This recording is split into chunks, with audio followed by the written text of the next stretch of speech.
Hello everyone, I'm Cody and this is my speedrun of Hitman Codename 47, which I did a while back. I played the game on hard difficulty, but sadly on this attempt I didn't have to create a new profile, so you don't get to see me actually choose hard difficulty. You're just gonna have to take my word for it. Or if the stream archives are still available on Twitch, then knock yourself out looking for those. The first level in this game is really nothing interesting. There are a couple of skips right at the beginning, which I missed completely. Right in the first room, you can either jump over the fence, or jump over the trench if you can't get over the fence. The fence one is quite difficult, but I usually do get the trench skip. It's not too big of a deal. It's only like a couple of seconds. Still, it's nice to get, but not something I reset over. Anyway, about the game in general. I honestly only picked up this game because I wanted to do an anthology run, meaning playing Codename 47, Hitman 2, Contracts, Blood Money, and Even Absolution in a row. And prior to that I had not even played this game casually. And I pretty much had to route this game, well, as with the other ones as well, as no one else had done any full game runs of it before that. And no one else still has this highly contested world record run. I believe my time was 34-36, something along those lines. You'll see it in the video title. I can't remember small things like that. Yes, that was draining, and coming up is probably the second most interesting level in the game. Cowboy Dragons in Gang War, where I'm gonna stand still for, I believe, about a minute, waiting for the target to show up. There is a way to speed it up by a tiny bit by taking the elevator to the roof. Excuse me. As the targets will show up, or a target will show up a bit faster if you go to the roof. I'm not actually gonna snipe from the roof, I'm just gonna visit it real quick and then go back down. Honestly, I don't even know if I have to get on the roof or just take the elevator up, but it makes no difference either way, because there's still gonna be a lot of waiting, so why not? I never bothered to test this.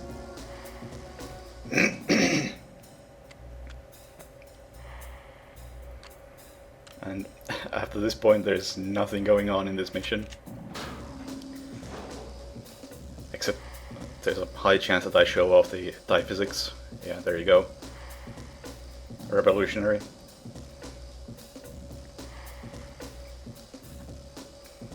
And the rest of the level is really just standing here, waiting for the target to show up and then shooting me in the back. I found that shooting me in the back is the most consistent way of killing him, because a few times I was able to get a nice clean shot at him and he just wouldn't care and just got back in the car and drove off. It was a bit disappointing.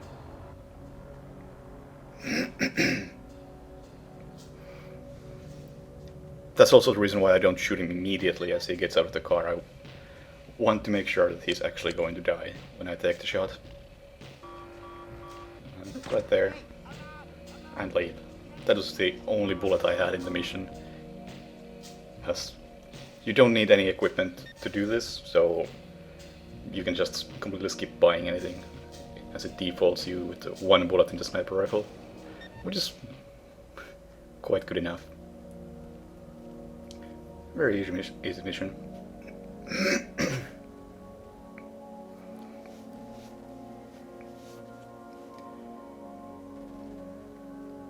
And one food.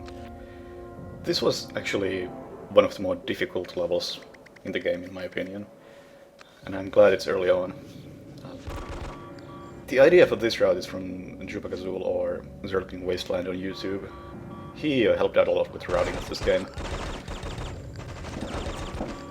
This is one of the few cases where I actually just shoot a lot of people. I usually try to avoid it, as if they get close and happen to land some lucky headshots, you die really quickly. so I prefer to just play it safe and try to be stealthy, even though there is no rating system at all in this game, which is the reason why I am able to shoot everybody. If there was some sort of ratings, I would absolutely go for the best ratings. And here's the only time in the game when I use the leaning mechanic. I hide behind the pillar and gives me nice cover so I don't get completely destroyed. It's actually a really, really good strat. Works out most of the time.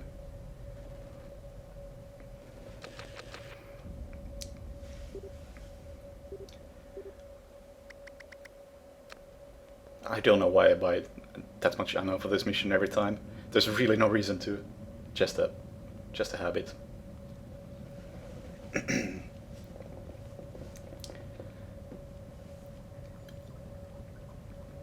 And I think this might also be more or less just a habit, but I think this cop gets in the way later on in the level if I don't kill him.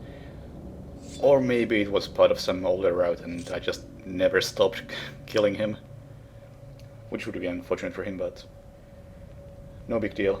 It doesn't cost me any time because I still have to wait for the target to show up. There's an invisible wall, and I cannot get closer than this. Excuse me, bit of a cough. There, I let him take a few steps before I killed him, because as you saw, he was able to almost run away from me as I was killing him. And that was one of the cool glitches in this game, which is dragging a body, then instead of moving forward, going sideways and starting to run. Because if you press the keys in that order, you can actually move diagonally at running speed while dragging a body. It's really quite convenient. And here I just placed the... Oh, this is beautiful. I placed the amulet on the window and you don't actually have to go inside. It's one of the objectives, but the window is good enough. And I had messed up my equipment at the beginning, so I accidentally took out a pistol with no ammo in it, rather than the Uzi, and was a bit confused about what is going on. I assume that I think at that moment I realized that I took out the wrong weapon, but I still expected it to have at least some ammo in it, and I was horribly mistaken. Right, Li Hong assassination is the biggest run killer by a large margin, because you need to get a jade figurine from one of the safes, and it can be in 4 different locations, and it's random in which it is. And for this route, I chose not to figure out where it is and just hope that it's in the one I check. Normally you're supposed to rescue Agent Smith and he's gonna tell you where it is, but that takes time, so instead I just assumed that it's in the safe in the brothel, and if not, then the run is dead. Start over. Whoa.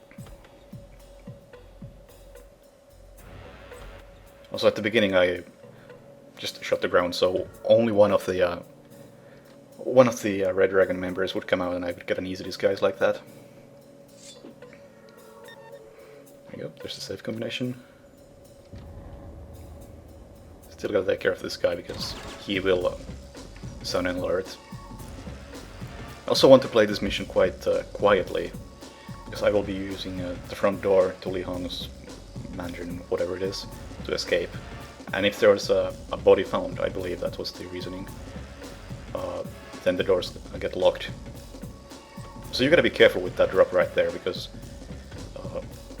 if you don't land on the table, or at least close to the table, I think I've landed on the ground, but and somehow survived. But you can just instantly die to that. They're really struggling to kill Li Hong. There we go, finally. And quickly get a new disguise so I can walk through here without getting horribly murdered.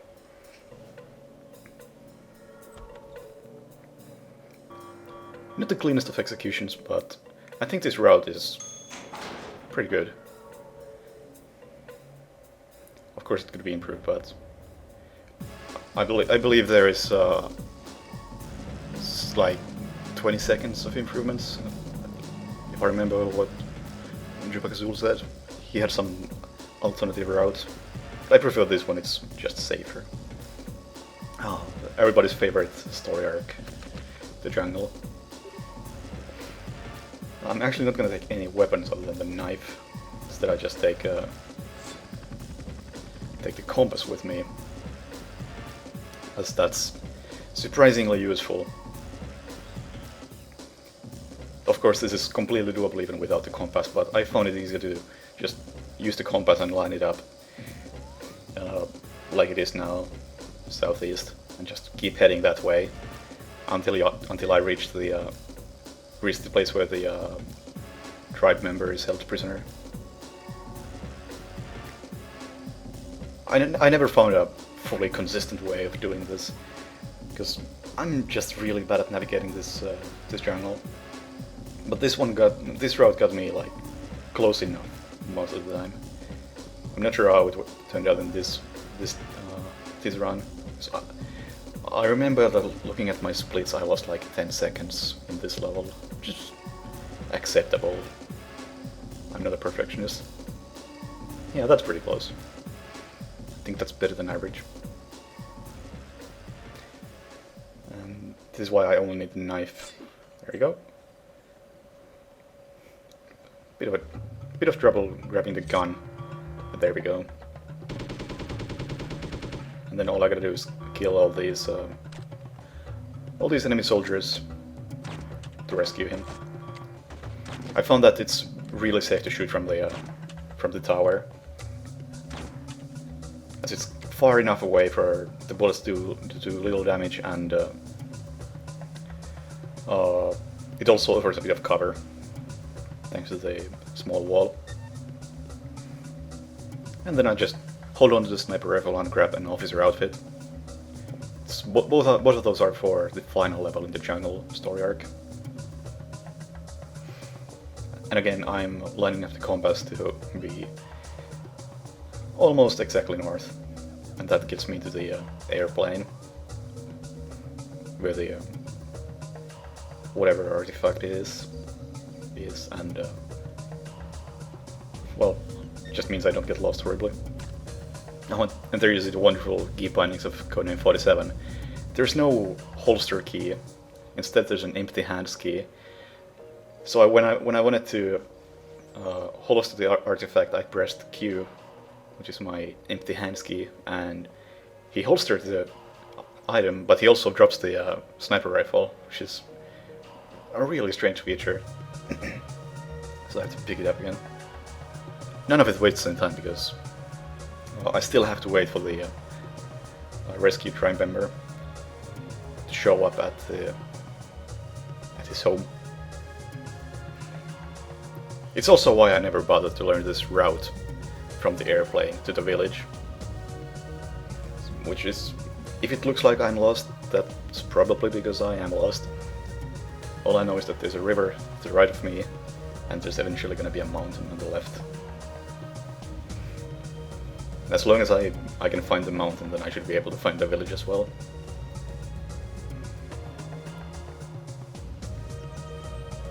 And it really doesn't matter if I get stuck on everything. So I'm still gonna end up having to wait for the villager. And there, someone's trying to tell me I'm really welcome to the village and thank you for returning this holy item. But I keep my distance to him so he doesn't get to speak to me. And at this point, there's nothing going on anymore.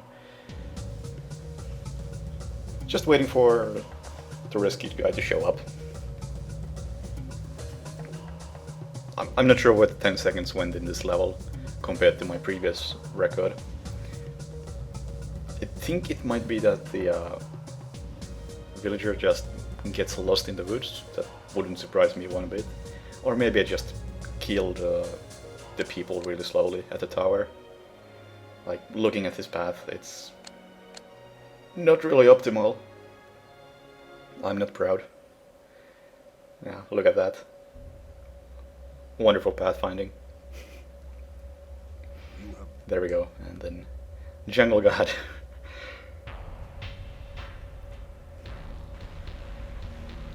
This, I don't even know what to say about this level. It's so different from everything else in the entire series. Like in a speedrun, all you do is you run south, and that's it. But the whole casual solution of what do you need to do? You need to kill some boar, sacrifice it to the jaguar, something like that. Like, what? I'm not at all surprised that these levels did not get remade in contracts. The whole concept is so bizarre. But as you can see, there's no reason to do anything about the jaguar. I'm gonna take a hit, but that's fine. And pretty close to taking another hit. You can actually die during the cutscene, so you gotta skip it fast. And say hello to my old friend. And this is why I brought the sniper with me from the first jungle level. There's Pablo. And nice headshot.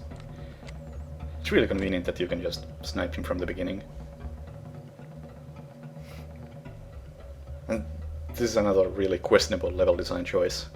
Like, you start from the back of the camp, and there's no other exit other than the front, so you have to go all the way around to get in.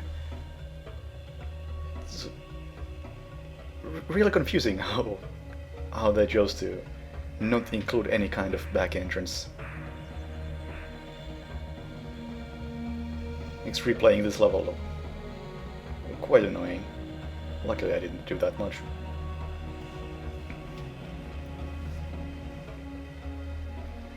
Also in the jungle levels you can really tell that the draw distance in this game is far from wonderful. And Suicide Machine, I think, made a tool that allows you to set the draw distance to whatever you want. And it made pretty obvious that why the draw distance is so limited, because as you practically unlocked the draw distance, the performance took a massive hit. It was nearly unplayable. I'm not using the tool here during this run, as you may see. I killed the guy downstairs just so the upstairs guard runs down and away from the door. I killed this guy because for some reason he appears to be following me if I don't kill him, and he's gonna start an alert and there will be a huge mess, and I'm likely to die if he's alive. And then we're just gonna go place the bomb in the lab.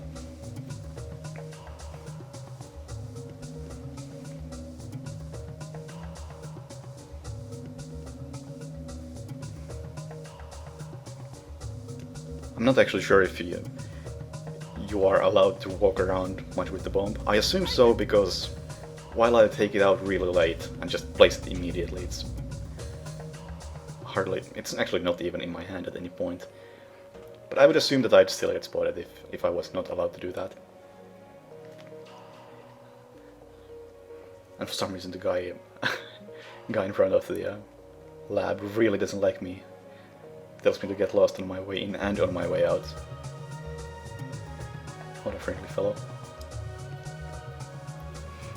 This is a common place for the game to crash, and it's easily explainable because if you are taking out the detonator and before it's fully out, before the animation is complete, you try to detonate, the game will crash. I've seen a lot of people complain about this, and it's really easy to avoid just by being careful when you detonate. Oh, and wonderful cutscene right here. Yeah, don't mind the airplane, everything's fine.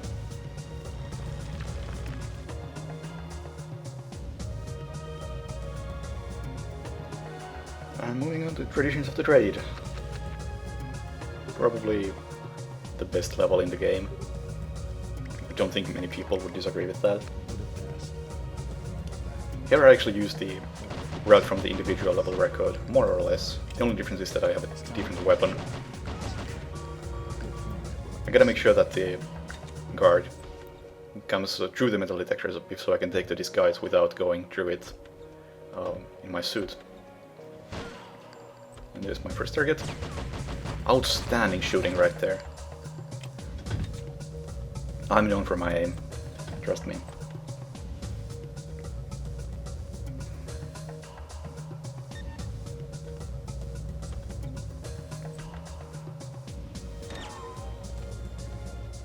And when going to kill the second target, I actually use a silenced pistol for hardly any reason at all.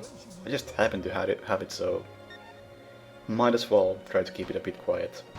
Dying in this level is not really a risk. There are not that many guards, and they are easy to deal with.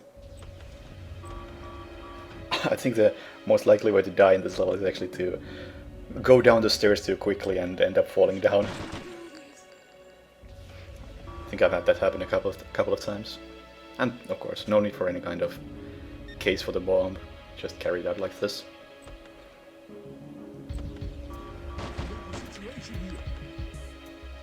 Oh, and there was a nice mistake of pressing the empty keys button again. So for some reason I decided that I want to get the pistol away. No reason whatsoever. Just an old habit of every Hitman game ever, to not walk around with a gun in my hand. So I put away the gun and simultaneously dropped the bomb.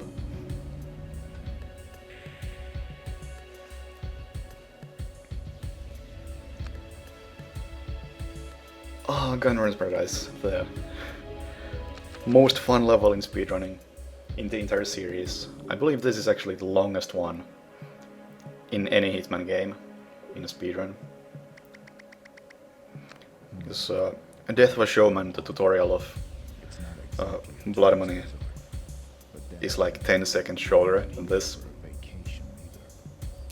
You may have noticed that I actually took the binoculars with me for this one, and that's because there are 3 warehouses where the meeting can take place, and it's randomized.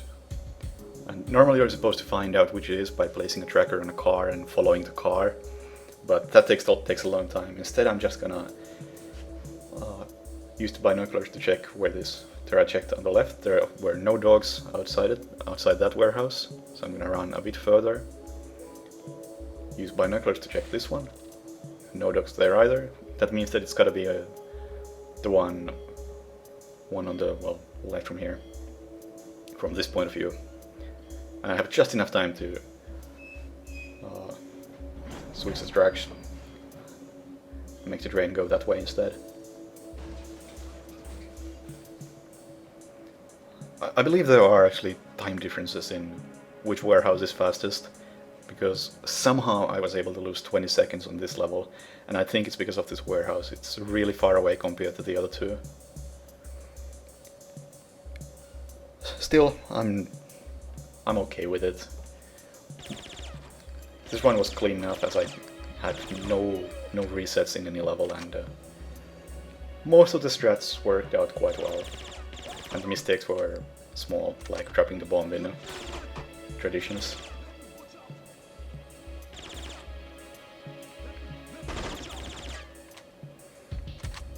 Oh, and the key bindings in Codename 47, or rather the action key, works so that it defaults to one action, which is usually take clothes or pick up gun, but it's not a drag. So when I'm dragging these guys, still using the glitch where I move sideways and then start running, I just spam the action key until 47 starts dragging the body, and that usually means that I'm just gonna take their clothes first and then start dragging the body. So there's gonna be a pile of naked bodies in the corner, just because it's convenient.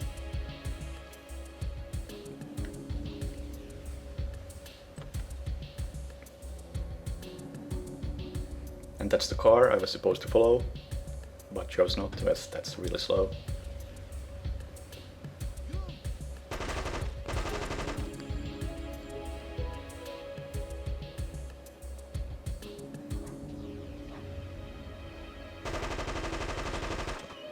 And here I almost get eaten by a dog. Beautiful, I'm such a professional.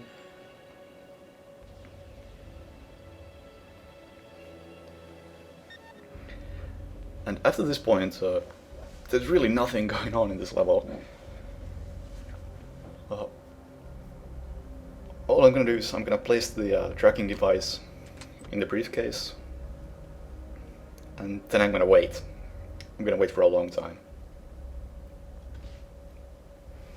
There.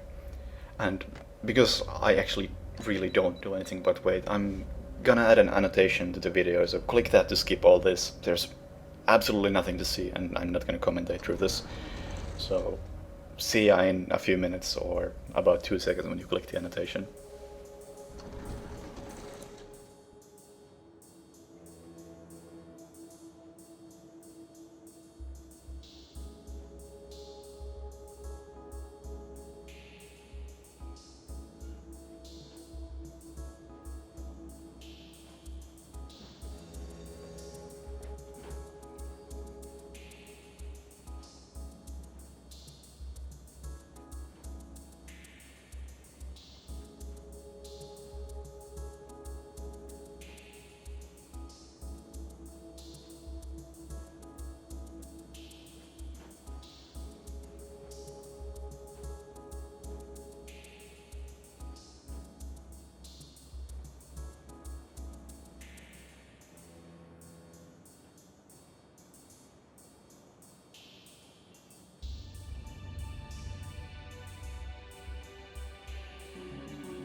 And welcome back.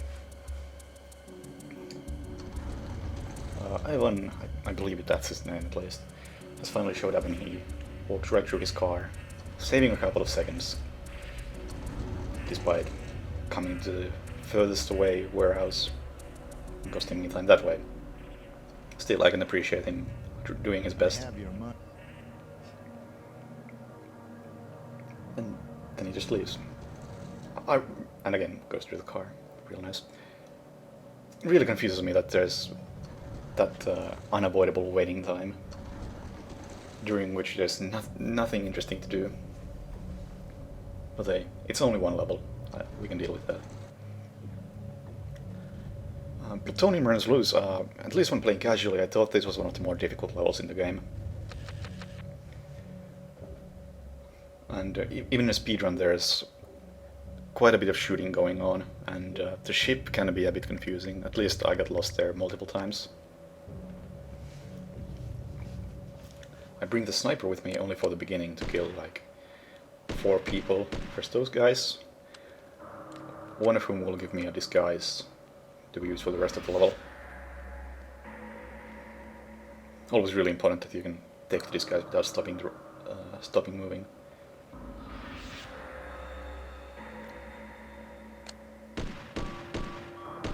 There you go.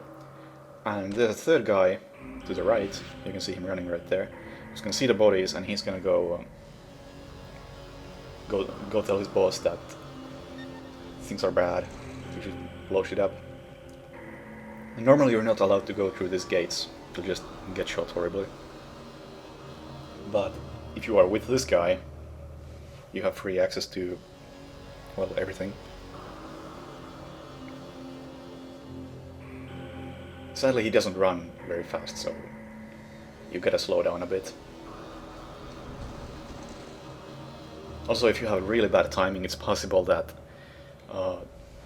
the gate that's coming up closes just as you are about to get to it, and you can't go through, but your friend here just runs straight through the gate without opening it at all, and you're stuck on the wrong side. Yeah, you can hear it closing behind me. Like, if I was just a bit... if my timing was a bit different, then things would be bad. I think I've had 1 or 2 runs die like that. Because if you open the gate yourself, then the 2 guards in front of the gate will shoot you. Now I need a new disguise. I'm gonna grab there's a sailor right there behind the stairs conveniently. I'm not in any kind of hurry, so I'm just gonna strangle him. Watch the full animation, even though it can be skipped by picking up his gun. Makes no difference really, because I'm still waiting for the guy who... this guy. To tell his boss that something's wrong. I'm not gonna go killing everybody by following him. That tends to end up being real messy for me, as I'm not that great at this game. Instead, I'm just gonna stand here, wait for these guys to leave, and there's a target. There we go. Okay, And then I just have to run around the ship, killing all the mechanics and stop the bomb. The mechanics are in set locations, so it's usually pretty easy, but sometimes the first one who I just killed wanders off. I have to hope that I run into him at a later time.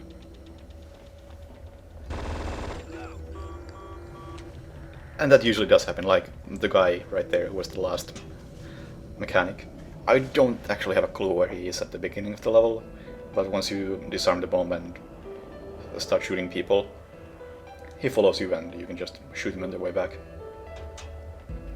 Works out quite nicely. And only 2 levels left. The setup is a level where you're once again supposed to rescue Agent Smith, but once again we're not going to, because that takes time. The gimmick here is that there's a hidden area under an elevator, and you need Smith to go into the elevator and take it to the 2nd floor, while and then use the staircase revealed by the elevator while it's not there, blocking the way. But you can skip all that and just send the elevator to the 2nd floor without any help. Also grab a gun here, because I'm going to need it for the final level.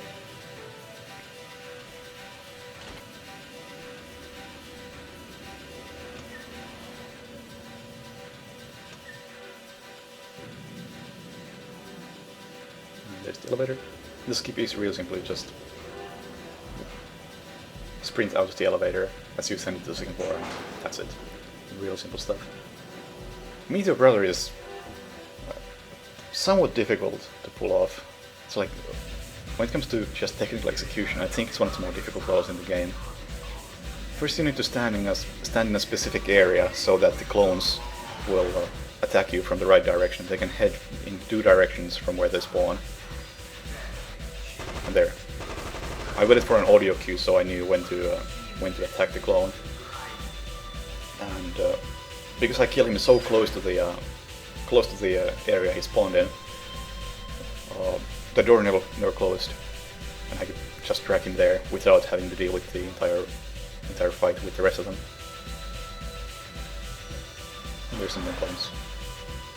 Also, if you do that skip then and walk on the platform yourself, and 47 is supposed to get gassed, you don't die, you just get the cutscene. It's a waste of time, but you can still continue. And there you go. That's Codename 47 in about 35 minutes. You'll see the time in the video title. I can't remember such minor things. Yeah, I hope you enjoyed the run. I'm not sure how long this record is going to stand. I know Jupakazula said that he's interested in doing full game runs. But for now, this is, I think, a pretty decent time for this game. Yeah, hope you enjoyed that.